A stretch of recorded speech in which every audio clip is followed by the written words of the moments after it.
Hello, true crimers, and welcome to Only Murders and the Missing, a podcast presented by UQ Criminal. Join us as we explore the fascinating world of true crime. In each episode, we'll take a deep dive into the story, unraveling the mystery and uncovering the cases that still haunt us. Through our podcast, we will shed light on the victims, honoring their memories and seeking justice on their behalf. Beyond storytelling, we are advocates for the missing and the murdered, lending our voices to those who can no longer speak for themselves. So, grab your headphones and prepare to join our mission. Are you ready? Welcome to Only Murders and the Missing.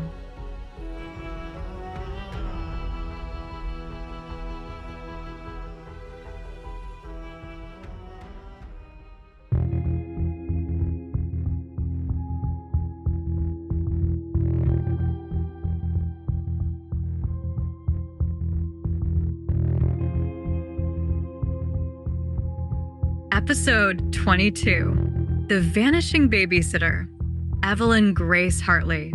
Evelyn Grace Hartley vanished without a trace while babysitting at a quiet family home, leaving behind signs of a struggle, bloodstains, and a trail that seemed to end abruptly. Crosse, Wisconsin. She was a beautiful, intelligent, straight-A student, and her friends called her Evie. Evelyn loved to sing and play the piano at her church. She was well-mannered, well-liked, and had never even had a boyfriend. There was no reason anyone would want to harm her, and yet in October of 1953, it seems that someone did just that. On October 24th in the city of Crosse, 15-year-old Evelyn was babysitting for the prominent Rasmussen family on Hoeschler Drive. Their infant daughter was 20 months old at the time, and her regular babysitter was unavailable to watch her that night. Evelyn brought her schoolwork along so she could work on her studies after she put the baby down to sleep. Evelyn had agreed to call her parents at 8:30 p.m. that evening to check in and to let them know everything was going well. But she never called home. After her father made many attempts to reach her by phone, he rushed to the Rasmussen home to make sure everything was all right. Upon arriving, he found the doors to the house were locked. He frantically began searching for a way in and found that one single basement window was unlocked. The screen of that window had been removed. Inside the house, the lights and radio were still on. Luckily, the baby was safe and still fast asleep in her crib. However, it appeared there had been a struggle in the living room. The furniture was overturned, and Evelyn's school books were scattered across the floor. The only signs of Evelyn left behind were one shoe in the living room, one in the basement, and her broken glasses. Down in the basement, a stepladder was leaning against the open window. There were signs of someone attempting to enter the home, with prime marks on 3 additional windows. Footprints were found on the ledge of the open window and also in the living room upstairs. It was apparent that this was the window from which Evelyn had been taken. Blood pools were found in the backyard grass, along with smears on the neighbor's house. Scent tracking dogs traced Evelyn's scent about 2 blocks away from the Rasmussen home before the trail went cold. Here's what investigators believe happened. Evelyn was carried through the yard, but at some point, she was dropped before being picked up again.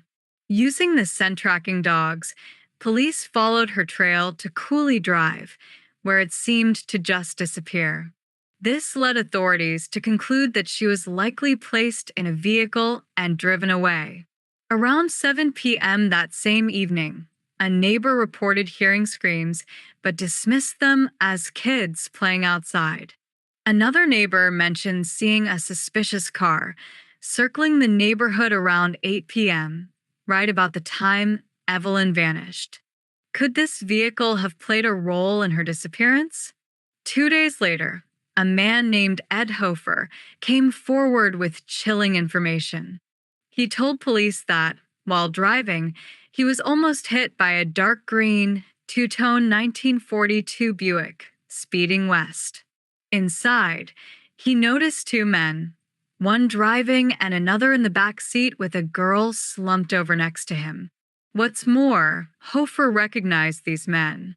They were the same ones he had seen just minutes earlier near his brother-in-law's house, which was very close to the Rasmussen home. He saw these men walking down the street, flanking a young girl. Hoeschler thought she looked drunk because they were holding her up by her arms. Could these two strangers have been responsible for Evelyn's disappearance? Sadly, at the time, no one realized Evelyn was missing, so the encounter went unreported until days later. Eventually, investigators came upon physical evidence related to the case. Near an underpass on Highway 14, a bra and a pair of underwear thought to be Evelyn's were found, both with bloodstains on them.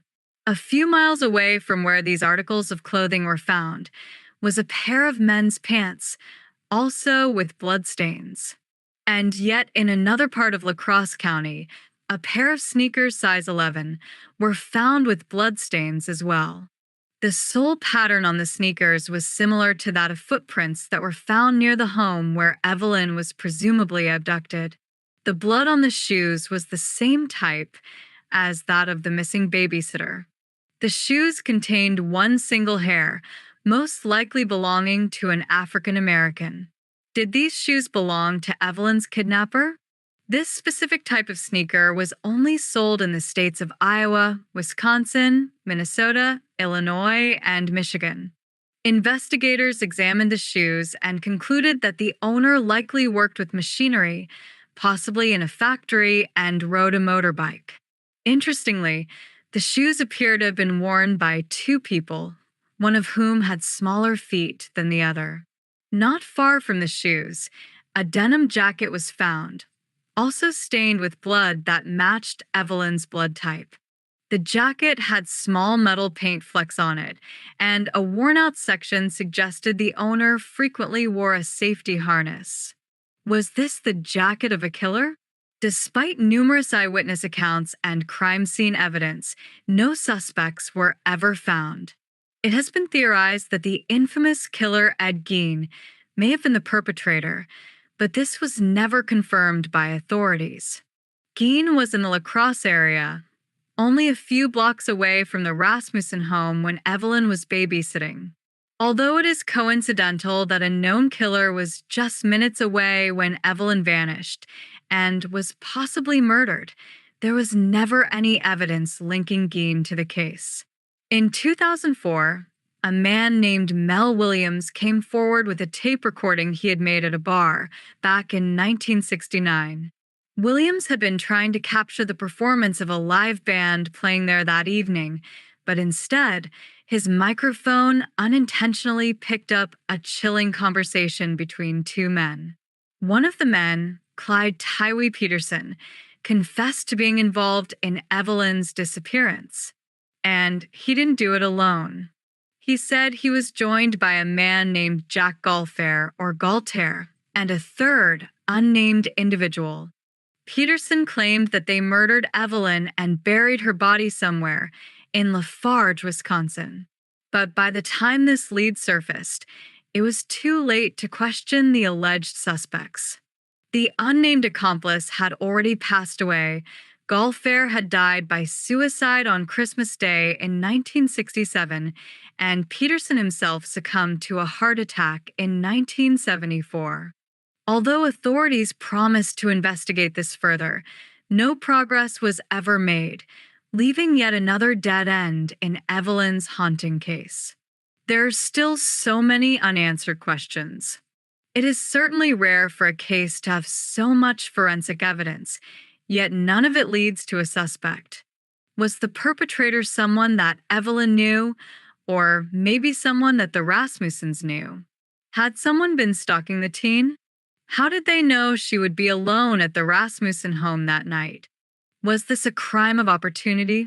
Was someone attempting to burglarize the house and took advantage of her instead?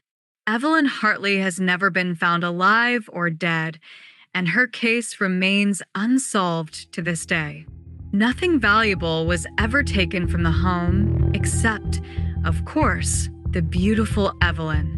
If you have any information about the disappearance of Evelyn Grace Hartley, please contact the La Crosse Police Department at 608-785-5962.